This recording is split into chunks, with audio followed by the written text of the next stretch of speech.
ठीक है, आप सभी का स्वागत है टीचर्स एकेडमी के मंच पे। आवाज अब जा रही होगी, अभी तक बंद थी। बहरहाल देखिए, अब आपको फर्स्ट पेपर में आज एक साथ सारे क्वेश्चन मर्ज करके नहीं लाए, बल्कि शिक्षण अभिक्षमता के मतलब पहली यूनिट जो है आपकी टीचिंग एप्टीट्यूड के सारे प्रश्न रहेंगे। इसमें आपको प्रश्नों को सॉल्व करना है। वैसे ध्यान दीजिएगा, इसमें लिखा भी है बकायदे 14 से लेकर 23 तक के प्रश्न, तो इन्हीं पूरे सेटों को एक साथ लाइन से सॉल्व कराना है, जिससे कम से कम एक का यूनिट का आपको पूरा का पूरा एक कॉन्सेप्ट डेवलप हो जाए बेहतर ढंग से। तो इसके लिए आज के लिए ये सारे प्रश्न आपको मिलेंगे। तो पहले प्रश्न की तरफ चलते हैं। हाँ भैया प्रणाम।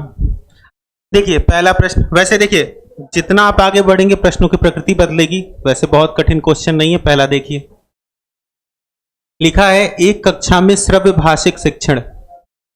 श्रव्य भाषिक शिक्षण का मतलब ही क्या होता है? सुन रहे हैं और साथ में भाषा सीख रहे हैं। ठीक है, श्रव्य का मतलब सुनना, भाषिक का मतलब भाषा। तो श्रव्य भाषिक शिक्षण की सहायक सामग्री का प्रयोग करते हुए प्रयोग करने का उद्देश्य छात्रों को निम्नांकित में से किसके विकास में मदद करना। फिर से समझिए, श्रव्य भाषिक शिक्षण सामग्री का हम प्रयोग कर रहे हैं, वो किस उद्देश्य की पूर्ति करेगा। देखो पहले ये प्रश्न वैसे कई तरह से पूछा जा चुका है। 4 ऑप्शन है। पहला देखिए, वर्तनी और चिन्ह विचार कौशल। दूसरा, श्रवण और भाषण कौशल। तीसरा, पठन और लेखन कौशल। ये क्वेश्चन रिपीट हो गए। 1 मिनट ये क्वेश्चन हो चुके हैं। आपको 31 नंबर से करना था। 1 सेकंड के लिए रुकिएगा। ये क्वेश्चन हाँ सॉल्व हो चुका है। फिर भी 1 सेकंड रुके रहिएगा, बता रहा है।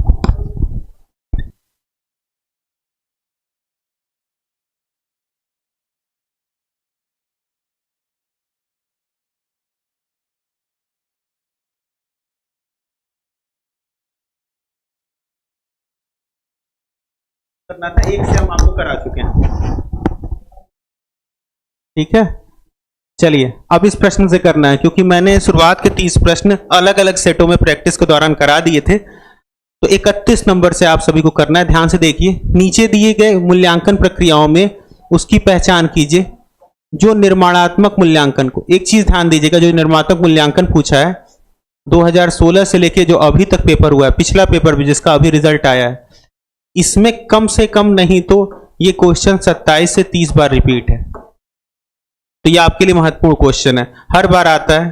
हाँ भैया प्रणाम। देखिए, निर्माणात्मक मूल्यांकन की विशेषताओं को बताना है। आप आराम से कूट पढ़िए प्रत्येक बच्चे और इसका आंसर दीजिए। कूट आपको दिख रहा होगा, कोई समस्या नहीं होगी। अगर नहीं दिख रहा होगा तो मैं बता दूंगा। नीचे वाला कूट आपको नहीं दिख रहा होगा, मैं यहां कूट चारों लिख दे रहा हूं। आप लोग तब तक इसको पढ़ करके सॉल्व करिए। पहला है BDF, दूसरा दिया है ABC। अगर नीचे बाय द वे नहीं देख रहा होगा तो ऊपर से देख लेना, BCD, और अगला है AC। जल्दी से चुन करके बताओ। मैंने कई बार समझाया, निर्माणात्मक मूल्यांकन वह मूल्यांकन है जो कक्षा के दौरान होता है। मैंने इसीलिए ऊपर लिख दिया। अगर आपको C12 विकल्प नहीं दिख रहा है तो ऊपर देखिए, यहां पे लिख दिए BDF, ABC, BCD और ACE। ठीक है, निर्माणात्मक मूल्यांकन एक ऐसा मूल्यांकन है जो कक्षा के दौरान होगा। तो कक्षा के दौरान होने वाली विशेषताओं को ढूंढिएगा। देखिए, जैसे पहली विशेषता लिखी है, एक शिक्षक पाठ्यक्रम कार्य को पूरा करने के बाद छात्रों को ग्रेड दे। मतलब पढ़ाने के बाद, तो पढ़ाने के बाद नहीं हो सकता क्योंकि ये कक्षा के दौरान होगा, यानी कि ए वाला विकल्प आप नहीं ले सकते। ठीक है, इसके पश्चात दिया है शिक्षक कक्षा में छात्रों के साथ अंतःक्रिया के दौरान सुधारात्मक प्रतिपुष्टि प्रदान करे। देखो, छात्रों के साथ अंतःक्रिया के दौरान मतलब कक्षा चल रही है, यानी कि बी ऑप्शन आप ले सकते हैं। नेक्स्ट, शिक्षक इकाई परीक्षण यानी कि यूनिट टेस्ट के द्वारा अंकों को प्रदान करें। यूनिट टेस्ट तब लिया जाता है जब कक्षाएं खत्म हो चुकी होती हैं, यानी कि सी विकल्प भी नहीं ले सकते। देखो, वैसे तो आंसर मिल गया BDF, लेकिन फिर भी चेक कर लो। शिक्षक कक्षा में ही, देखो कक्षा के दौरान आ गया ना, संदेहों का निवारण कर रहा है। नेक्स्ट, छात्रों के समग्र निष्पादन के बारे में प्रत्येक 3 माह पर, देखो क्लास खत्म होने के बाद 3 माह पे हम ले रहे हैं, अभिभावक को रिपोर्ट दे रहे हैं, ये भी नहीं हो सकता। अंतिम देखो, शिक्षक प्रश्न उत्तर सत्र के माध्यम से अधिगमकर्ता को अभिप्रेरणा में वृद्धि करे। बिल्कुल, प्रश्न उत्तर सत्र कहां चलेगा? कक्षा में। ठीक है, यहां तक किसी बच्चे को कोई दिक्कत? BDF। जब भी ऐसे प्रश्न आए तो आपको एक छोटी सी बात सोचनी है, निर्माणात्मक मूल्यांकन की एक ही विशेषता दिमाग में सेट कर लो। जिन बच्चों को नहीं आता वो समझ लें। जब भी ये मूल्यांकन आपसे पूछा जाए तो आपको एक चीज सोचना है, निर्माण कार्य है, हमेशा प्रगति पर चलेगा, यानी कि हमेशा चलता रहेगा निरंतर। जब निरंतर चल रहा है तो कहां चलेगा? या तो कक्षा में चलेगा, ठीक है, या कक्षा के दौरान हो गया, कक्षा में चलेगा, या अंतः क्रिया में। अंतः क्रिया का भी मतलब क्या है? टीचर और छात्र साथ में बैठे हैं, या अनुदेशन की प्रक्रिया में, अनुदेशन की प्रक्रिया भी यही होती है, या आपसे बोलेगा शिक्षण की प्रक्रिया में। तो इनके दौरान जो भी कुछ होता है वो वास्तव में क्या होता है? निर्माणात्मक मूल्यांकन होता है। क्लास, हाँ एक चीज ध्यान दो, 5 बजे से प्रत्येक एक दिन छोड़कर, मतलब अल्टरनेट डे, एक दिन बाद, मतलब आज चली है अब परसों चलेगी, प्रैक्टिस अल्टरनेट चलती है 5 बजे से। ये प्रैक्टिस अल्टरनेट चलती रहेगी, ठीक है, हर एक दिन गैप करके, जैसे आज चली है तो कल नहीं चलेगी, परसों चलेगी, इस तरह से क्लास चलती रहेगी। नेक्स्ट क्वेश्चन पे चलते हैं।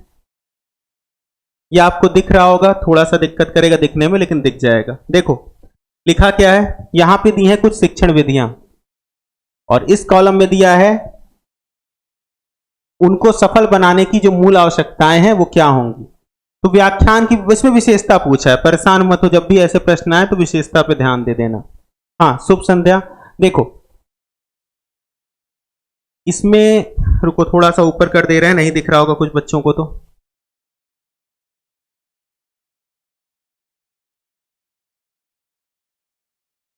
ठीक है, अब दिखने लगेगा।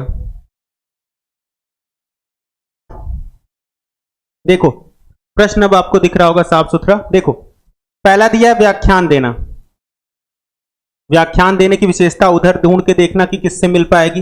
व्याख्यान आपको पता है लेक्चर देना। दूसरा दिया है समूहों में चर्चा, ग्रुप डिस्कशन दिया हुआ है, ठीक है। तीसरा दिया है विचारावेश प्रक्रिया, ब्रेनस्टॉर्मिंग मेथड, मस्तिष्क झंझावाती विधि। अगला दिया अभिक्रमित अनुदेशन की पद्धति। तो आपको बस मैच कराना है ढंग से, तो ध्यान से देखोगे तो मैच करा ले जाओगे, कोई दिक्कत नहीं। अक्सर आप व्याख्यान के विषय में सुनते हैं व्याख्यान होता क्या है, अब आपको साफ सुथरा दिख रहा होगा, नहीं दिक्कत होगी। व्याख्यान का उद्देश्य मैंने कई बार स्पष्ट किया है कि बड़ी जनसंख्या को, हमेशा देखो व्याख्यान में ढेर सारे बच्चे होते हैं, तो ढेर सारे बच्चे कहां होंगे? बहुत ढेर सारे बच्चों के सामने विचार प्रस्तुत करना। तो ध्यान से आप शब्द को पढ़ोगे, तुम सेकंड को मिला करके देखो, व्याख्यान देने में क्या होता है? बड़ी संख्या में विचारों को प्रस्तुत करना। अब इसमें से दो ही हो सकता है, इसको मैं मिटा दे रहा हूं। बड़ी संख्या में विचार, यहां पे एक वर्डिंग गलत लिखी हुई है, जब भी ऐसा क्वेश्चन आए तो एक चीज ध्यान दिया करो, यहां लिखा क्या? बड़ी संख्या में विचार प्रस्तुत करना, मतलब ढेर सारे विचार एक बार में दे देना, ये तो हमेशा गलत होगा, बल्कि अधिक बच्चों के समक्ष विचार प्रस्तुत करना हो सकता है। तो व्याख्यान का सही उत्तर ढूंढो। अगला पढ़ के देखते हैं, स्पष्ट भाषा में विषय वस्तु का संप्रेषण। ध्यान दो, व्याख्यान में जब लेक्चर दिया जाता है तो स्पष्ट भाषा में जो भी कंटेंट रहता है वो बच्चों तक पहुंचा दिया जाता है, बच्चों की संख्या अगर अधिक है तो इसका क्या मिलेगा? 3। समूह में चर्चा का मतलब एक समूह बना है उसमें चर्चा हो रही, तो सबसे बढ़िया कौन सा ऑप्शन मिलेगा? ध्यान से देखो, समूह बना है तो उसमें कोई ना कोई प्रतिभागी अवश्य होगा। समूह बना है तो क्या होगा? प्रतिभागियों के साथ प्रकरण आधारित चर्चा, एक टॉपिक फिक्स कर लेंगे, और समूह बना है तो उसमें हर एक प्रतिभागी क्या करेगा? अच्छे से चर्चा कर लेगा। तो बी का क्या हो जाएगा? 5। इसके लिए कूट की जरूरत ही नहीं पड़ेगी, डायरेक्ट मिलवा दे रहे हैं। विचारावेश प्रक्रिया, विचारावेश प्रक्रिया आपकी कहां आ सकती है? सोच के देखो। और अभिक्रमित अनुदेशन, दो विकल्प आप स्वयं से मिलाइए, देखिए मिलता है कि नहीं मिलता है।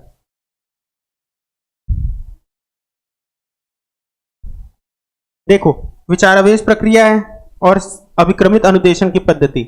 अभिक्रमित का मतलब होता है एक के बाद एक के बाद एक के बाद एक, ऐसा कुछ, एक के बाद एक के बाद एक के बाद एक के बाद एक के बाद, धीरे धीरे समझाना, मतलब छोटे छोटे छोटे छोटे कई टर्मों में समझाते हैं, तो वास्तव में क्या होता है? अभिक्रमित अनुदेशन की पद्धति होती है। ये कहां पर है? 1 में है। अब बचा है विचारावेश प्रक्रिया। ब्रेनस्टॉर्मिंग मेथड में कई प्रकार के विचार आपको अपने आप प्रकट होते हैं, एक साथ प्रकट होते हैं। यहां चाहो तो तुम दूसरे से मिला सकते हो, बड़ी मात्रा में आपके मन में विचार आएंगे।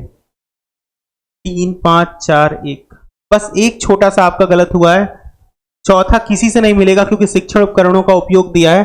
शिक्षण उपकरणों का उपयोग हम सभी जगह कर सकते हैं, तो बस यही एक ऑप्शन नहीं किसी से मैच करेगा। बाकी देखिए, व्याख्यान को हमने स्पष्ट भाषा से मिलाया हुआ है, समूह चर्चा के लिए प्रतिभागी होने की आवश्यकता है, विचारावेश, कई प्रकार के विचार आपके मन में आ रहे हैं। और अभिक्रमित अनुदेश मतलब छोटे छोटे पदों में बात करना, प्रस्तुति करना। तो ये किससे मिल जाएगा? एक से। ठीक है, ऐसे प्रश्न जब भी आए तो थोड़ा सा सामान्य तरीके से कर लीजिए, कोई बात नहीं, अगर टाइपिंग मिस्टेक है कोई बात नहीं, समझ में आना जरूरी है। नेक्स्ट क्वेश्चन, कूट की आवश्यकता नहीं। देखो 3 5 2 1, इसका सही आंसर क्या हो जाएगा? डी। बिना देखे आप इसको क्या लगा सकते हैं? डी। इसके पश्चात नेक्स्ट क्वेश्चन पे आइए। अब यहां पर एक चीज दिया हुआ है, कौन सा कथन शिक्षण की प्रकृति और उद्देश्य को सर्वोत्तम ढंग से प्रस्तुत करता है? मतलब आपको यह पता होना चाहिए शिक्षण की प्रकृति क्या है और उसका उद्देश्य क्या है, तो आप इसको आसानी से कर लेंगे। देखिए, शिक्षण की प्रकृति और उद्देश्य, कूट अगर नहीं दिख रहा है तो भी मत परेशान होना, आप आसानी से कर सकते हैं। अगर नीचे का कूट नहीं दिख रहा है हम लिख देंगे, प्रश्नों में ये थोड़ा बहुत कभी कभी आ जाता है। तो देखो, शिक्षण और अधिगम एक दूसरे से जुड़े हुए हैं, बिल्कुल सही बात है ना। अधिगम मतलब सीखना, शिक्षण मतलब सिखाना, मतलब शिक्षण और अधिगम एक दूसरे से क्या है? जुड़े हुए हैं, ये बात सही है। दूसरा पढ़ के देखो, शिक्षण और प्रशिक्षण के बीच कोई अंतर नहीं है, गलत बात है। शिक्षण मतलब सिखाना होता है और प्रशिक्षण मतलब सिखाया कैसे जाए, इसको बेहतर ढंग से सीखना ही क्या है? प्रशिक्षण है। दोनों का अंतर समझना, शिक्षण मतलब सिखाना होता है और प्रशिक्षण मतलब हम सिखाएं कैसे, उसको ठीक ढंग से सीखा जाए, यही प्रशिक्षण है। ये टीचिंग है और ट्रेनिंग है, दोनों में अंतर होता है, यानी कि बी नहीं ले सकते। थर्ड पढ़ो, समस्त शिक्षण का सरोकार छात्रों में कुछ प्रकार के रूपांतरण को सुनिश्चित करने से है। ध्यान देना, शिक्षण का मूलभूत उद्देश्य ही क्या होता है? व्यवहार परिवर्तन। तो ये भी वही बोला है, समस्त शिक्षण का सरोकार छात्रों में कुछ प्रकार के रूपांतरण से है, यानी कि व्यवहार परिवर्तन से। शिक्षण का एक प्रारंभिक, आरंभिक या आधारभूत उद्देश्य क्या है? व्यवहार परिवर्तन। तो तीसरा भी अच्छा लग रहा है। चौथा, समस्त अच्छा शिक्षण औपचारिक प्रकृति का होता है, गलत बात है। शिक्षण औपचारिक, अनौपचारिक किसी भी प्रकृति का होता है। सबसे अच्छा शिक्षण तो क्या होता है? मिश्रित प्रकृति का। शिक्षण में सारी चीजें कैसी अच्छी हैं? मिश्रित। शिक्षक एक वरिष्ठ व्यक्ति होता है, जरूरी नहीं कि वो वरिष्ठ हो, पहली बात ध्यान दीजिएगा। हर वो व्यक्ति शिक्षक है जिससे आपको सीख सकते हैं, जरूरी नहीं कि वो वरिष्ठ हो सकता है आपसे कनिष्ठ भी हो, लेकिन आपको सिखा रहा है तो वो शिक्षक है। शिक्षण एक सामाजिक कृत्य है, बिल्कुल हम पढ़ा रहे हैं तो एक सामाजिक कृत्य है, लेकिन सीखना हमेशा क्या होता है? व्यक्तिगत होता है। सीखते आप हैं, दुनिया के लोग आप जैसा नहीं सीखते। शिक्षक एक साथ सबको पढ़ाता है, सीखते सब अपना अपना है, यानी कि ये सही है।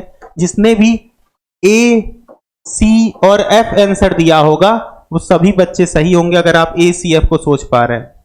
जितने बच्चे ए सी एफ सोच पा रहे हैं सभी सही है, ठीक है। और ए सी एफ डी ऑप्शन है, जिसने डी आंसर दिया होगा वो भी सही होगा। क्लियर हो गया? चलो नेक्स्ट क्वेश्चन पे चलते हैं। देखो, शिक्षण के प्रश्न करने में जरूरी नहीं कि आप सारे नियम सिद्धांत जानते हो, बिना नियम सिद्धांत जाने भी प्रश्न कर सकते हैं अगर आप सोच सही रख रहे हैं तो। नेक्स्ट क्वेश्चन देखो, बहुत सिंपल सा है। अधिगमकर्ता यानी कि विद्यार्थी की निम्नलिखित में से कौन सी विशेषता शिक्षण की प्रभाव उत्पादकता से संबंधित है? मतलब बच्चा ढंग से पढ़ रहा है, इसके लिए कौन सी विशेषता उसके अंदर होनी चाहिए, कौन सी विशेषता इन चारों में से होगी? आराम से देखो, लिखा है परिवार का आकार, कोई लेना देना नहीं है। परिवार का आकार छोटा है कि बड़ा है इससे कोई लेना देना होगा नहीं, आप आसानी से देख सकते हैं। ये शायद, एक मिनट, इसमें आपके 2018 और 19 के प्रश्न हैं। अभी इसमें 2018-19 के प्रश्न हैं। इससे पहले जो मैंने कराया था उसमें 22-23 के प्रश्न थे। अब जो कराएंगे अगले बार उसमें लेटेस्ट जो अभी आप लोग पेपर दे के आए हैं उसके प्रश्न होंगे, ठीक है। दूसरा देखो, अधिगमकर्ता का पूर्व अनुभव, आप पहले से कितना जानते हैं ये हो सकता है आपका आंसर। चलो, जिसने बी बोला है बहुत सही है। नेक्स्ट देखते हैं, आपके घर वाले यानी कि अभिभावक या परिजन का शैक्षिक स्तर, जरूरी नहीं है। अधिगमकर्ता के साथी समूह, आप बहुत बेकार लोगों के साथ रहते हैं फिर भी मुझे कोई समस्या नहीं, बस आप पढ़ लीजिए एक घंटे ढंग से, यानी कि सबसे सही आंसर क्या होगा? बी। अपने बच्चों को बी आ रहा है, बिल्कुल सही है। समझ में आ गई बात? अच्छा, कितने ईयर का करें? ध्यान दीजिएगा, जो बच्चा घर में बैठ करके इस क्वेश्चन को सॉल्व करता है, जैसे कि आपको स्वयं से सॉल्व करना है यूजीसी का पेपर, तो आप लोग पेपर देते आ रहे हैं, तो अपने पेपर का पहले 23 करिए, फिर 22 करिए, फिर 21 करिए, फिर 20 करिए, 19 करिए, 18 करिए। बस इतने पेपर आप उल्टे क्रम में सॉल्व कर लीजिए, क्योंकि आपके समझ का स्तर आ चुका है, आप पढ़ भी रहे हैं। तो नहीं, 2014 से आप मत करिए, हम करा देंगे यहाँ पे, आप बिल्कुल कर लीजिएगा, लेकिन आप उल्टा पेपर तब लेके चलिए, 23 से लेकर के वापस आइए। इससे आपको फायदा क्या होगा कि आपने जो गलतियां अभी की हैं वो जान जाएंगे, और पिछली जो गलतियां हो रही थी वो सुधार लेंगे। आप उल्टे क्रम में घर में बैठ करके करिए आप लोग, हम यहां आपको सीधे क्रम में करा देंगे। ठीक है, तो इसका बी आंसर होगा, इसमें कोई समस्या नहीं आएगी। नेक्स्ट देख लो, AR का कथन है, ध्यान से देखना। समस्त शिक्षण का उद्देश्य अधिगम को सुनिश्चित करना होना चाहिए। हम पढ़ाते ही किस लिए हैं? कि आप सीख जाएं। शुभ संध्या। देखिए, समस्त शिक्षण, हर प्रकार के शिक्षण का उद्देश्य क्या होना चाहिए? कि बच्चा सीख जाए। अधिगम मतलब सीखना। तो ये बात एकदम ठीक लग रही कि सभी शिक्षण का उद्देश्य अधिगम को सुनिश्चित करना होना चाहिए, बिल्कुल होना चाहिए। समस्त अधिगम शिक्षण का ही परिणाम है। ये बात सही है कि गलत? जरा सोच के देखो। एग्जाम्पल के लिए, बचपन में आपने रोना सीखा, तो रोने के लिए कोई टीचर नहीं लगाना पड़ा। एक बात समझना, आप लोग ने रोना सीखा, सीखने का मतलब अधिगम। तो रोने के लिए क्या कभी किसी टीचर को बुला करके लाना पड़ा क्या? कि टॉफी के लिए इस तरह से रोना, साइकिल के लिए इस तरह से रोना, पास ना होने पे इस तरह से रोना? नहीं, वो आपने स्वयं सीखा। तो जरूरी नहीं कि जो भी आपने सीखा हो सब कुछ शिक्षण के माध्यम से ही सीखा हो। तो ये स्टेटमेंट क्या हो जाएगा? गलत। ए सही, आर गलत वाला ऑप्शन सही होगा। अब ये होगा डी ऑप्शन। ठीक है, जितने बच्चों को समझ में आ गया बिल्कुल सही है। अब चलते हैं 36वें प्रश्न की ओर आज के। ऐसे प्रश्न बिल्कुल गलत मत करना, अगर ये बहुत आसान आते हैं, अगर आएगा तो कर लेना। अब ध्यान दो, 36 नंबर में क्या है? एक सूची दी गई है जिसमें विद्यार्थियों के उन लक्षणों के बारे में बात की गई, विशेषताओं के बारे में बात की गई है जो शिक्षण अधिगम, पढ़ाने और सीखने की प्रणाली को प्रभावी बनाने में सहायक होंगे। वो सारी बातें लेना जो कि पढ़ने में बहुत ही अच्छी रहें। देखो क्या हो सकता है, दिख रहा होगा, वैसे कोई समस्या होगी नहीं। देखो, शिक्षा विद्यार्थी का पूर्व अनुभव, बिल्कुल आप पहले से कितना जानते हैं उसके बाद हमें कितना जोड़ना है, ये बहुत आवश्यक बात है। दूसरा, आपके परिवार से मुझे कोई लेना देना नहीं, पढ़ाई को भी कोई लेना देना नहीं है। तीसरा, विद्यार्थी का अभिक्षमता, बिल्कुल आपकी क्षमता कितनी है इससे भी बिल्कुल लेना देना होगा। ठीक है, नेक्स्ट, विद्यार्थी के विकास की अवस्था, यह भी बहुत आवश्यक है, क्योंकि ध्यान से देखो, आप यूजीसी स्तर के हैं, लेकिन क्या मैं अच्छा टीचर हो करके भी क्या किसी केजी के बच्चे को यूजीसी की पढ़ाई पढ़वा सकता हूं? बिल्कुल नहीं, क्योंकि उसके विकास की अवस्था इतनी नहीं है कि यूजीसी के विषय वस्तु को समझने के काबिल बने। नेक्स्ट, खाने की आदत से भी लेना देना नहीं है। तो ध्यान से देखोगे तो 1, 3 और 4 एकदम सही आंसर है। जो बच्चे बी जान गए होंगे बिल्कुल सही है। देखो, आज के प्रश्न कुछ आसान है, तो कम से कम प्रैक्टिस कर लो। कल फिर से हम आपको 23, कल नहीं परसों फिर से आपको 23 के आसपास लेके चलेंगे, या रिसर्च के कुछ प्रश्न लाएंगे, उसको प्रैक्टिस करना। ठीक, देखो आगे।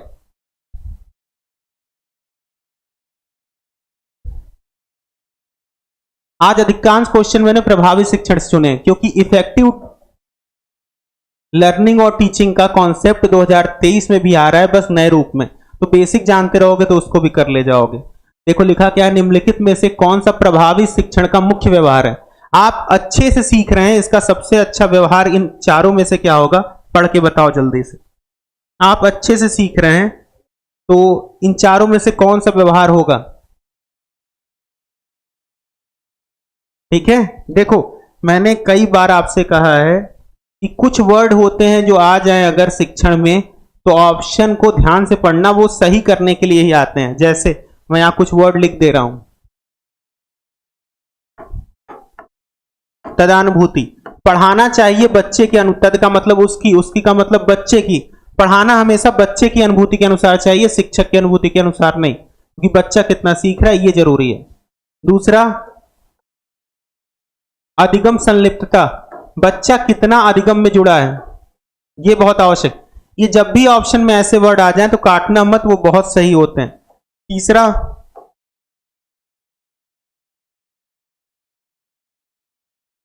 अनुदेशात्मक विविधता, बच्चे अलग अलग विधियों अलग अलग निर्देशों से सीखते हैं, तो ये बार बार बदलना बड़ी अच्छी चीज होती है। एक चीज, जो बच्चे बी लगा रहे हैं, एक बात ध्यान से सुनो, विद्यार्थियों के विचारों एवं अवदानों का अनुप्रयोग करना। एक चीज बताओ, सारे बच्चे जो होते हैं क्या सही सोचते हैं? हाँ, फ्लिप्ड क्लासरूम अगर क्वेश्चन आएगा अभी हम बता देंगे, परेशान बिल्कुल मत होइए। विद्यार्थियों के विचारों और अवदानों का अनुप्रयोग। एक चीज सोचो, सारे बच्चे एक ही जैसा तो सोचते नहीं है, और इन्हीं के अनुप्रयोग करके हम पढ़ाने लगेंगे तो फिर बच्चे अपने अलग अलग विचार रोज लेके आएंगे, उनके अकॉर्डिंग हमें पढ़ाना पड़ेगा। इससे बेहतर क्या है, हम अपने इंस्ट्रक्शंस में वैरायटी लाएं और अलग अलग तरीके से बच्चों को सिखाने का प्रयास करें, ये और बेहतर होगा। हम अपने निर्देशों को बदलें। जैसे आप मान लीजिए आप होमवर्क देने पर सीख जाते हैं तो हम आपको होमवर्क देंगे, आप क्लास में खड़ा करने पर सीख जाते हैं तो हम आपको क्लास में खड़ा कर देंगे, आप डायग्राम बनाने पर सीख जाते हैं तो हम डायग्राम बना देंगे। कहने का मतलब है अलग अलग निर्देशों के जरिए बच्चों को सिखाना एक प्रकार का प्रभावी शिक्षण का क्या है, प्रमुख व्यवहार है। तो अनुदेशात्मक विविधता को भूलना मत। इंस्ट्रक्शनल वैरायटी जो होती है बहुत अच्छी होती है, टीचिंग के लिए इफेक्टिव होती है। ठीक, चलो नेक्स्ट पे आओ। अगला प्रश्न फिर से कथनों का एक समुच्चय दिया है, जैसे पूछा है शिक्षण और अधिगम की प्रकृति बतानी है आपको और उद्देश्य। इन विकल्पों में से कौन सा विकल्प शिक्षण और अधिगम की प्रकृति और विशेषता से जुड़ा हुआ है? तो एक चीज देखो, बहुत सिंपल सा है, शिक्षण विक्रय के समान है और अधिगम खरीदारी के। खरीदने और बेचने में लाभ और धन जुड़ जाता है और ये व्यापार बिल्कुल नहीं बन सकता। पहली चीज, शिक्षण और अधिगम खरीदने और बेचने जैसा अगर लग भी रहा हो तो व्यापार नहीं बन सकता, तो इसको बिल्कुल मत लेना, व्यापार नहीं होगा। ध्यान दीजिएगा, आइडिया का जो आप लोग बार बार कह रहे हैं कि बच्चों के विचारों का, ध्यान दो, बच्चों के विचारों का मैं बार बार उपयोग नहीं कर सकता। कुछ जगहों के बच्चों के विचारों का उपयोग किया जा सकता है लेकिन हमेशा नहीं। उससे अच्छी चीज क्या है, अनुदेशात्मक विविधता। बात ये होती है यूजीसी के प्रश्नों में विकल्प कोई गलत नहीं होते, आपको सबसे अच्छा चुनना है, तो सबसे अच्छा, उससे भी अच्छा क्या है, अनुदेशात्मक विविधता होगी। ठीक है, तो देखो, शिक्षण विक्रय के समान नहीं होना चाहिए क्योंकि व्यापार नहीं होगा। दूसरा, अब ये वाला स्टेटमेंट आपको पहले भी मिल चुका है, शिक्षण एक सामाजिक कृत्य है, अधिगम व्यक्तिगत, तो ये बिल्कुल सही है। चाहता तो मैं ऑप्शन से करा दूं लेकिन रहने दो।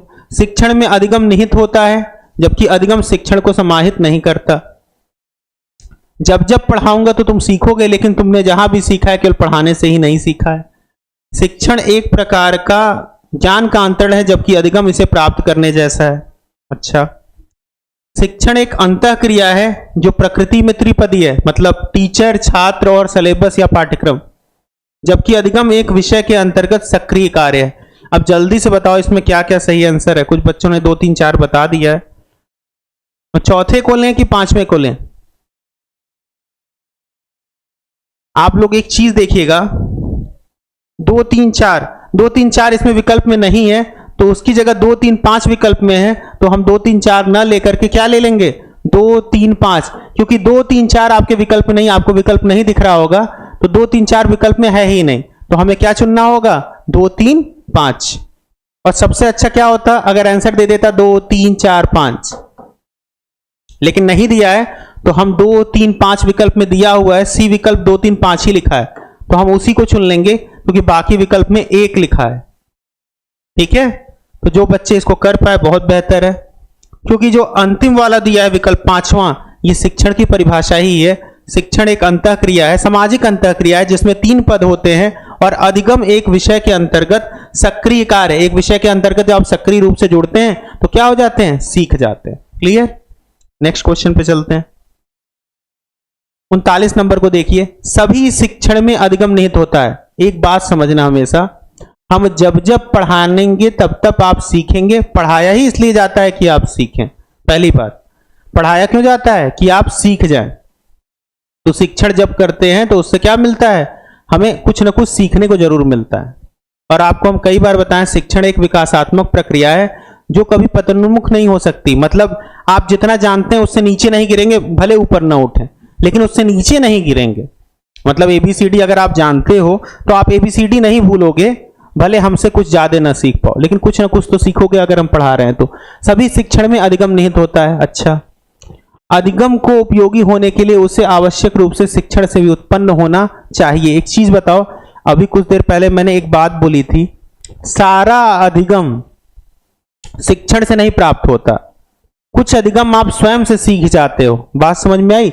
सारा अधिगम शिक्षण से नहीं प्राप्त होता, कुछ अधिगम आप स्वयं से सीख जाते हो। तो स्वयं से जो सीखे हो अधिगम, क्या वो उपयोगी नहीं है? दोनों सही है। ध्यान से देखो, पहला तो स्टेटमेंट सही है, कोई दिक्कत नहीं, हम पढ़ाएंगे तो तुम सीखोगे, ये तो 100% सही है। लेकिन लिखा है अधिगम को उपयोगी होने के लिए उसे शिक्षण से व्युत्पन्न होना पड़ेगा। इसके कहने का यह मतलब है जो भी चीजें उपयोगी हैं वो पढ़ाई गई हैं। ऐसी बात है अथवा नहीं है? जैसे रोना, कई कई परिस्थितियों में रोना भी एक प्रकार का अधिगम है, आपने सीखा है। तो कई परिस्थितियों में आप रोते हैं तो आपका काम बन जाता है, आपके उपयोग में आ जाता है ना।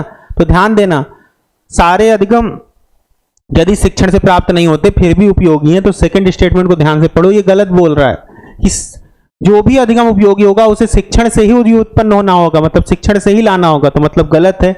ए सही और आर गलत वाले बच्चे जितने हैं, सॉरी, ए सही आर गलत वाले जितने बच्चे, डी ऑप्शन वाले सब सही। ऐसे छोटे छोटे जब प्रश्न आते हैं इसमें गलती मत करना। कारण जानते हो क्या है? बड़ी जल्दी में लगाओगे तो ये 2 नंबर तुम्हें हटा करके चला जाएगा। ठीक है, चलो नेक्स्ट क्वेश्चन पे चलते हैं। 40 नंबर, बहुत सिंपल सा क्वेश्चन है। मूल्य शिक्षा मतलब मूल्य कैसे प्रदान किए जाएं, मूल्य कैसे बच्चों में भरे जाएं।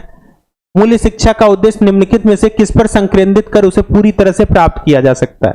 तो मूल्य शिक्षा का तो एक ही उद्देश्य होता है, जल्दी से टिक लगाओ, इसमें तो कुछ है ही नहीं। मूल्य शिक्षा का तो एक ही उद्देश्य होता है, बड़ा सिंपल सा है। समाज लिखना था, समझा लिखा गया है, कोई बात नहीं। समाज में व्याप्त संस्कृति प्रथाओं को जानने से। अच्छा। सेकंड, किसी सामाजिक समूह द्वारा निर्धारित आचरण मानकों से। अच्छा। मानवीय मूल्यों के प्रति संवेदना से। धार्मिक तथा नैतिक व्यवहार से। इससे सिंपल क्वेश्चन यूजीसी पूछ ही नहीं सकती। जल्दी से करके देखो 40 का क्या आंसर बनेगा आपके लिए। बहुत ही आसान सा प्रश्न है। मूल्य शिक्षा का मूल उद्देश्य इसमें से क्या होगा? अगर आपने इंसान है और मूल्य इंसानियत का विकसित करना है तो साथ में आपके लिए क्या होनी चाहिए? इंसानियत अगर विकसित भी हो गई, बी बिल्कुल मत लगाइएगा। सबसे सही आंसर इसमें एक दिया हुआ है, ध्यान से पढ़ के देखो। सबसे सही आंसर इसमें एक है। नॉर्मल सोच लो, इन चारों में सबसे अच्छी बात कौन सी है? बस इतना सोच के बताओ, मूल्य शिक्षा को भूल जाओ 2 मिनट के लिए। इन चारों में सबसे अच्छी बात कौन सी है? हाँ, सी। जिन बच्चे सी बता रहे हैं बिल्कुल सही है। मानवीय मूल्यों के प्रति संवेदना आ गई तो आपका मूल्य शिक्षा का उद्देश्य क्या हो गया? पूरा हो गया। सबसे आसान सा प्रश्न है। देखो जब भी ऐसे प्रश्न आए थोड़ा व्यवहारिक सोचना सीखो, सोच पाओगे तो कर ले जाओगे। मूल्य शिक्षा का सबसे अच्छा उद्देश्य क्या है? मानवीय मूल्यों के प्रति संवेदन होना। जब संवेदनशीलता आ जाएगी तो स्वयं उसको मानने लगोगे। ठीक है, तो इसका सही आंसर सी होगा। धार्मिक नैतिक से इसमें नहीं लेनी दिक्कत है, धार्मिक नैतिक लेने की जरूरत ही नहीं है। सबसे अच्छा मानवीय मूल्य। मानवीय मूल्य में धार्मिक, नैतिक, राजनैतिक, सामाजिक सारे मूल्य आ जाते हैं। नेक्स्ट चलते हैं। मैंने कहा था ना सारे क्वेश्चन मैंने शिक्षण प्रभावशीलता से लिए हैं क्योंकि ये बहुत आया हुआ है। इसको करके देखो। शिक्षण की प्रभावकारिता का निर्णय निम्नांकित में से किस रूप में किया जा सकता है? ये बताओ, बच्चा अच्छे से सीख रहा है, इसका सबसे अच्छा ऑप्शन इसमें क्या लिखा होगा? जल्दी से देख के बताइए। पहला विकल्प है विषय वस्तु के आच्छादन होना चाहिए था।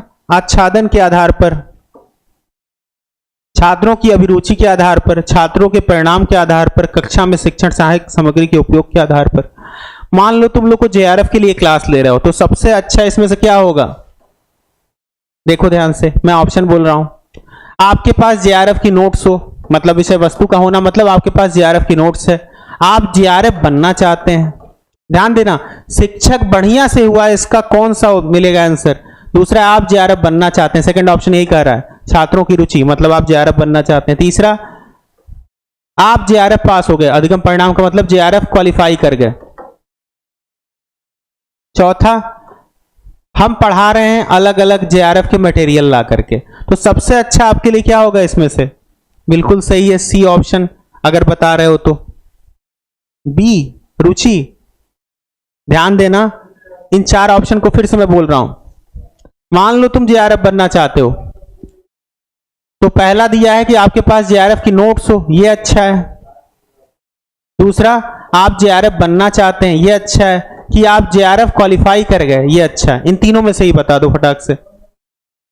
41 का सी बिल्कुल सही है। देखो ध्यान से, मैंने बोला मैंने अच्छे से पढ़ाया है, मतलब शिक्षण की प्रभावकारिता, उसका सबसे अच्छा किस रूप में मुझे आंसर मिलेगा कि आप जेआरएफ निकाल लो, मतलब छात्रों का जो अधिगम परिणाम हो वो अच्छा आ जाए, पढ़ाई का जो रिजल्ट आता है वही होगा।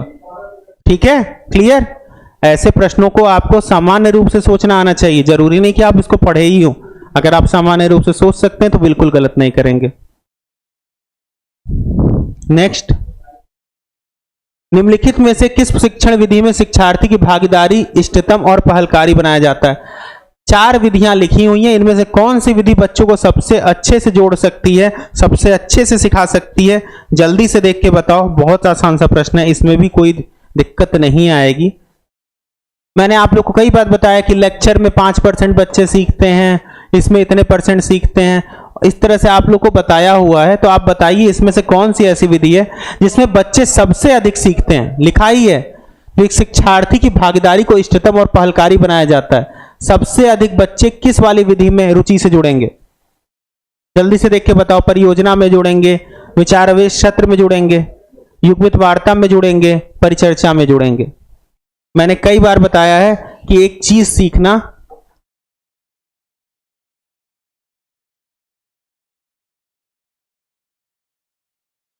करके सीखो। करके सीखो का मतलब सबसे अधिक बच्चे करके सीखो से ही सीख पाते हैं। आपको कोई भी प्रैक्टिकल काम दे दिया जाए आप तुरंत सीख जाएंगे। बिल्कुल सही है, 42 का डी जितने बच्चे बता रहे हो सही है एकदम। क्योंकि परियोजना विधि में हम क्रियात्मक रूप से एक योजना पे कार्य करते हैं, और जब हम उस पर क्रिया करेंगे तो सीधी सी बात है, कोई काम तुम करके देखोगे तो जल्दी सीखोगे। जितने बच्चे डी बता रहे हो एकदम सही है।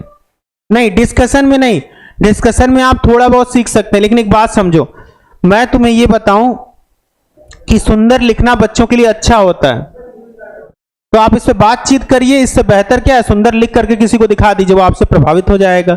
मतलब किसी योजना पे जब तुम कार्य करोगे वो काम तुम्हें ज्यादा सिखाएगा।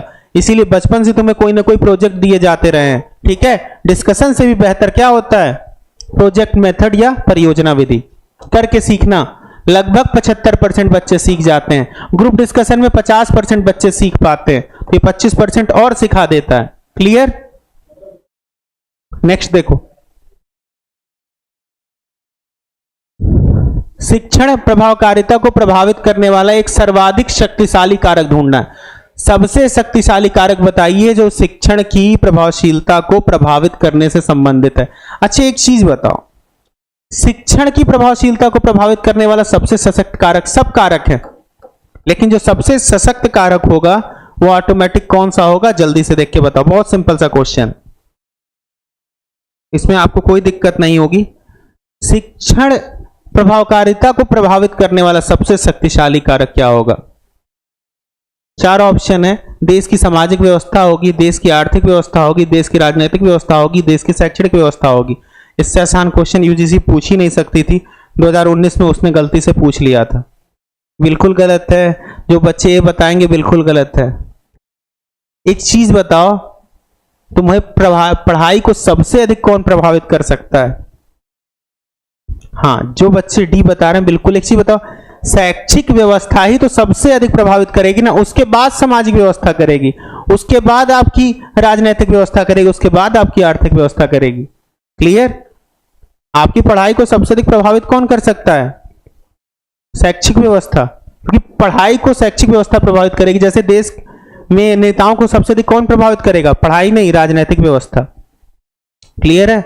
नेक्स्ट पे चलते हैं। निर्माणात्मक मूल्यांकन से कथन आया है, बहुत सिंपल सा है, पढ़ के देखो। निर्माणात्मक मूल्यांकन अधिगम की गति को त्वरित बनाता है। जो काम चल रहा है वो त्वरित बना सकता है कि नहीं, खुद ही सोच लो। मैंने बताया निर्माणात्मक मूल्यांकन कक्षा के दौरान होता है, तो जो काम दौरान हो रहा है वो जल्दी जल्दी हो रहा होगा, खुद सोचना। जो काम चल रहा है वो जल्दी जल्दी हो रहा होगा, तो अपनी बात सही है, निर्माणात्मक मूल्यांकन अधिगम को त्वरित बनाएगा। अगला देखो, संकल्पनात्मक मूल्यांकन की तुलना में निर्माणात्मक मूल्यांकन अधिक विश्वसनीय है। एक बात समझो, संकल्पनात्मक मूल्यांकन में क्या दिया जाता है? अंतिम अधिगम परिणाम, मतलब रिजल्ट के आधार पर आपको क्या दिया जाता है? ग्रेड। रिजल्ट के आधार पर आपको क्या दिया जाता है? इसमें ग्रेड दिया जाता है। तो एक चीज बताओ, रोज आपका टीचर कहे कि आप अच्छा कक्षा में पढ़ रहे हो, ये निर्माणात्मक मूल्यांकन है। लेकिन रिजल्ट आए और आप फेल हो जाए, तो विश्वास आप किस पे करेंगे? रिजल्ट पे करेंगे कि जो कक्षा में टीचर ने कहा था उस पर करेंगे? बेसिक सा सोच के फटाक से बता दो। रिजल्ट पे आप विश्वास करेंगे ना कि कक्षा में जो टीचर ने कहा उस पर। ध्यान देना, संकलनात्मक मूल्यांकन निर्माणात्मक मूल्यांकन से अधिक विश्वसनीय होगा, क्योंकि ये क्या देता है? रिजल्ट में ग्रेड देता है। क्लियर? और निर्माणात्मक मूल्यांकन तेज तो होगा, इसमें नो डाउट। तो पहला सही है, दूसरा गलत है। ठीक है, तो पहला सही और दूसरा गलत है। ए सही और आर गलत, मतलब सी विकल्प आपका एकदम सही होगा। नेक्स्ट चलते हैं। नेक्स्ट क्वेश्चन दिया है, ये भी आसान सा है। देखो, शिक्षण अधिगम के संबंधों के संदर्भ में कौन सा समुच्चय स्वीकार्य कथन बोल रहा है, मतलब कौन सा कथन सही है, इस पे देखो। तो देखो, जब छात्र असफल होता है तो शिक्षक भी असफल होता है, 100% सही बात है। जब आप फेल होते हैं तो मेरा पढ़ाना भी फेल हो जाता है, क्योंकि मैंने हो सकता है अच्छे से ना पढ़ाया हूं, इसलिए आप फेल हो गए। लेकिन ये कहने वाली बात है, ध्यान देना, तुम चुपचाप खुद से नहीं पढ़ते इसलिए फेल होते हो। आदर्शवाद तो कहता है कि अगर आप नहीं पढ़े हैं तो आप टीचर भी बेकार पढ़ाया है। ठीक है, चलो बहरहाल मान लेते हैं, ये सही होता है। ध्यान देना, जब भी टीचिंग में ये बोले कि बच्चा फेल हो रहा है उसके साथ टीचर भी फेल हो रहा है, तो बिल्कुल सही बात है। प्रत्येक शिक्षण का उद्देश्य अधिगम सुनिश्चित करना होता है, बिल्कुल सही बात। हम पढ़ाई किस लिए रहे हैं? आपको सिखाने के लिए। अधिगम मतलब सीखना, तो हम पढ़ाई इसलिए रहे हैं कि आप सीखें। नेक्स्ट, अधिगम के बिना शिक्षण हो सकता है? देखो यहां पे हो सकते की बात किया है, हो तो सकता है लेकिन व्यर्थ होगा ना, हो तो सकता है लेकिन व्यर्थ होगा। तो बात तो ठीक लिखी है, क्योंकि हो सकता है जुड़ा है, मतलब हो तो सकता है लेकिन व्यर्थ होगा। ध्यान देना, शिक्षण के बिना कोई अधिगम नहीं हो सकता, बिल्कुल गलत बात है। मैंने अभी बोला, रोना एग्जाम्पल दिया था। आप रोना खुद से सीखते हैं, कोई टीचर आकर के नहीं सिखाता। क्लियर? तो ये गलत है। कोई शिक्षक शिक्षण करता है किंतु वह सीखता है। एक बात ध्यान देना, शिक्षक हमेशा एक अच्छा विद्यार्थी होता है। हम छोड़ दो, मान लो कोई भी शिक्षक है, शिक्षक जब भी पढ़ाता है किंतु वह सीखता भी है, एकदम सही बात है। चलो इस पे देखते हैं। वास्तविक अधिगम का कंठस्थ किए जाने, बिल्कुल नहीं। रटने से तो बिल्कुल नहीं, कंठस्थ मतलब रटना, एकदम गलत। तो ध्यान देना, जिसमें भी 6 नंबर होगा वो ऑप्शन गलत होगा, और जिसमें 4 नंबर होगा वो ऑप्शन गलत होगा। तो मैं कूट लिख दे रहा हूं ऊपर, 6 और 4 जिसमें भी होंगे वो एकदम गलत होगा। तो चलो मैं कूट लिख के एलिमिनेशन कराता हूं। देखो लिखा है पहला कूट, ऊपर लिख दे रहा हूं, नहीं दिख रहा हो नीचे तो। दूसरा लिखा है 1 2 3 5, फिर लिखा है 3 4 5 6, अगला लिखा है 1 2 5 6। मैंने कहा 4 और 6 बिल्कुल गलत हैं, तो देखो 6 6 कट गए और 4 वाला भी कट गया, तो एकदम फर्स्ट क्लास आंसर क्या मिल रहा है? 1 2 3 5। आप सबको मिल जाएगा 1 2 3 5। बी ऑप्शन जितने बच्चे बता पा रहे हो सभी सही हो। यहां तक किसी बच्चे को कोई समस्या वैसे तो नहीं आनी चाहिए। नेक्स्ट पे चलते हैं। अधिगम मतलब सीखना। अधिगम एक जीवन पर्यंत प्रक्रिया है, सीखना जीवन भर चलता है, इसमें किसी बच्चे को डाउट नहीं होगा, 100% सही है। सीखना जीवन भर चल सकता है, जब तक आप जीवित हैं आप कुछ ना कुछ सीखते ही नजर आएंगे और सीखते ही रहेंगे। क्लियर? नेक्स्ट देखो, अधिगम के उपयोगी होने के लिए इसे जीवन प्रक्रमों से जोड़ा जाना चाहिए, मतलब जो आपने सीखा है उसके यूटिलाइजेशन के लिए इसे व्यवहारिक रूप से जीवन से जोड़ना चाहिए। ये भी सही बात है। मान लो तुम कुछ सीख गए और उसका कोई यूज ही नहीं कर रहे हो, तो फिर व्यर्थ है आपका जीवन। मान लो जैसे कि मुझे पढ़ाना आता है और मैं किसी को पढ़ा ही नहीं रहा हूं, तो मेरे पढ़ाना सिखाने का कोई फायदा तो है ही नहीं। या फिर मैंने तुम्हें कुछ पढ़ा दिया और तुम उससे जेआरएफ नहीं निकाल पा रहे हो, तो तुम्हारे पढ़ने सीखने का भी कोई फायदा नहीं। तो अधिगम के उपयोगी होने के लिए इसे जीवन प्रक्रमों से जोड़ा जाना चाहिए, व्यवहारिक रूप से जोड़ा जाना चाहिए। ये दोनों बातें क्या हैं? सत्य हैं। और जब सत्य हैं तो व्याख्या भी एकदम होगी। ए आर दोनों सही है और आर ए की एकदम सही व्याख्या है कि नहीं व्याख्या? जल्दी से बताओ। ये क्वेश्चन थोड़ा सा, हाँ ठीक है, ए सही है, इसमें मत डाउट करना, सिंपल सा क्वेश्चन है। अधिगम क्या है? जीवन पर्यंत प्रक्रिया है, यानी कि जीवन भर चलेगा, और जो सीखे उसको जीवन में कहीं ना कहीं यूटिलाइज करो, ये सबसे जरूरी बात है। और ये बहुत, इसीलिए हमेशा जीवन भर सीखते हैं कि हम यूटिलाइजेशन करते रहेंगे, सीखते रहेंगे। नेक्स्ट क्वेश्चन, मूल्य शिक्षा प्रदान करने का सर्वोत्तम तरीका है। मान लो तुम्हारे अंदर मुझे मूल्यों की समझ भरनी है।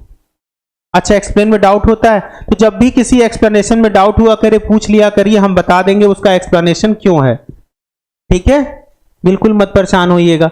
अभी इस पे आते हैं, मूल्य शिक्षा प्रदान करने का सर्वोत्तम तरीका क्या है। तो एक चीज सोच के बताओ, तुम बच्चे हो मान लो छोटे, और मुझे सिखाना है कि महात्मा गांधी सत्य अहिंसा के मार्ग पे चलते थे।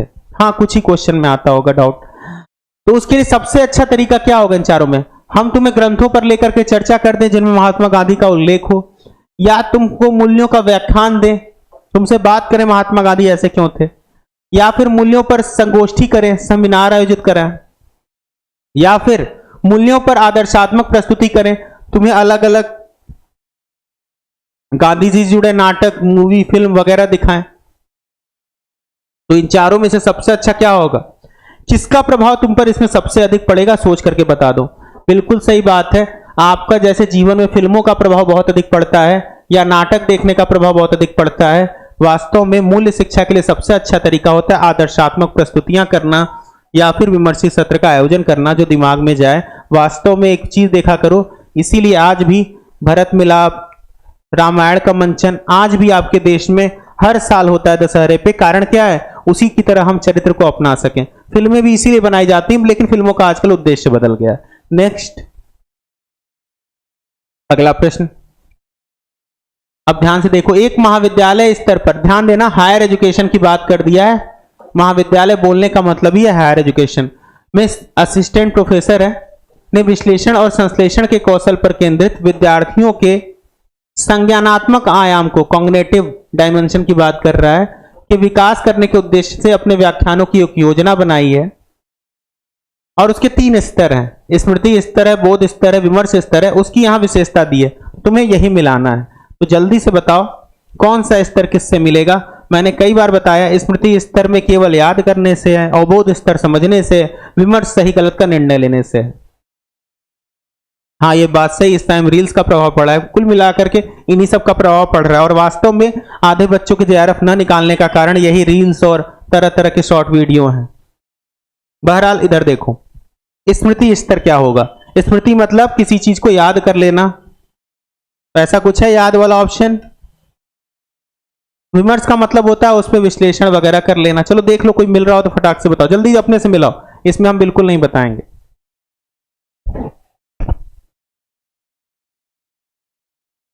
हाँ, शुभ संध्या। चलो भाई देखो, जल्दी जल्दी करके देखो।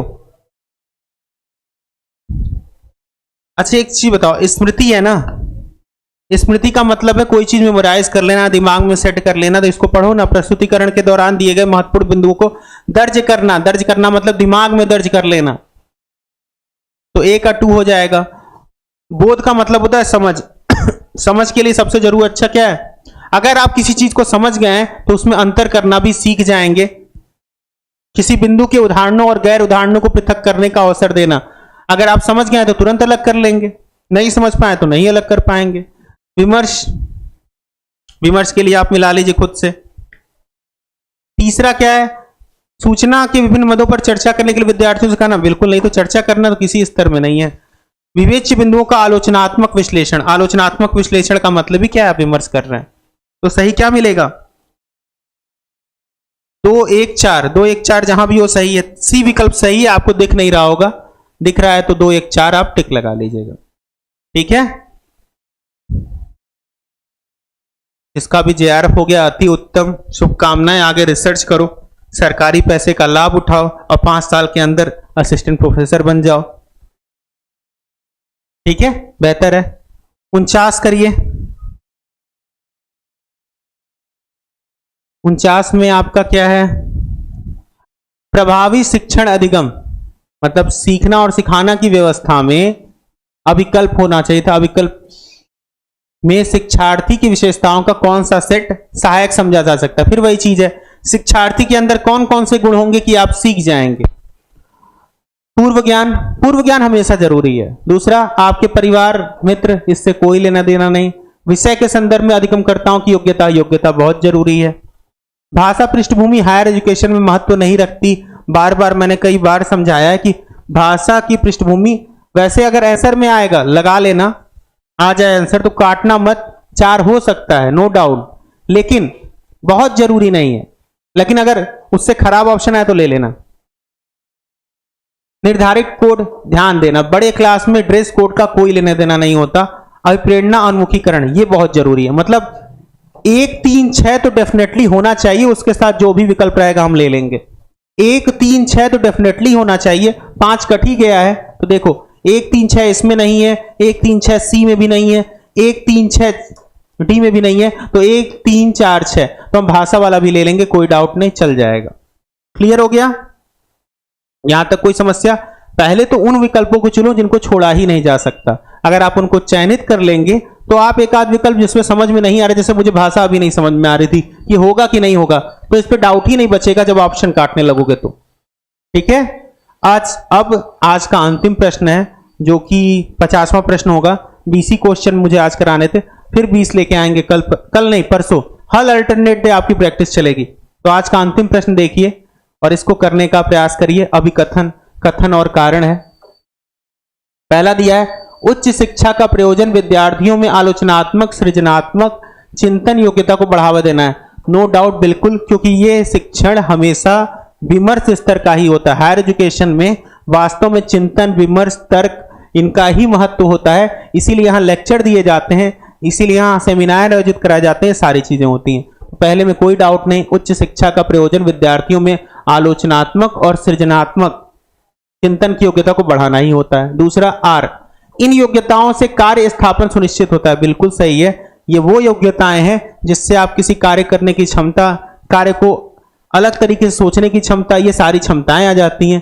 तो वास्तव में एक चीज बताओ, दोनों सही है तो अगर कार्य स्थापना के लिए आपको जरूरी क्या है, आलोचना और सृजन दोनों होना, तो ए आर की सही व्याख्या हो जाएगी, सॉरी आर ए की सही व्याख्या भी बन जाएगी। ए विकल्प जितने बच्चों को समझ में आ रहा है एकदम सही है। तो आज का ये प्रैक्टिस सेट यही खत्म होता है। आप लोगों ने 45 मिनट में 20 क्वेश्चन कर लिए। ठीक है, तो बेहतर क्या है कि अब इसी तरह आप प्रश्न करते रहिए। हो सकता है कि अगले बार, मतलब आज कितनी तारीख है, शायद 28 होगी, 28 है कि 27 है, मैं डेट भूल जाता हूं भाई, आज 28 ही है। तो ठीक 30 तारीख को 5 बजे फिर से आपके साथ 20 क्वेश्चन रहेंगे।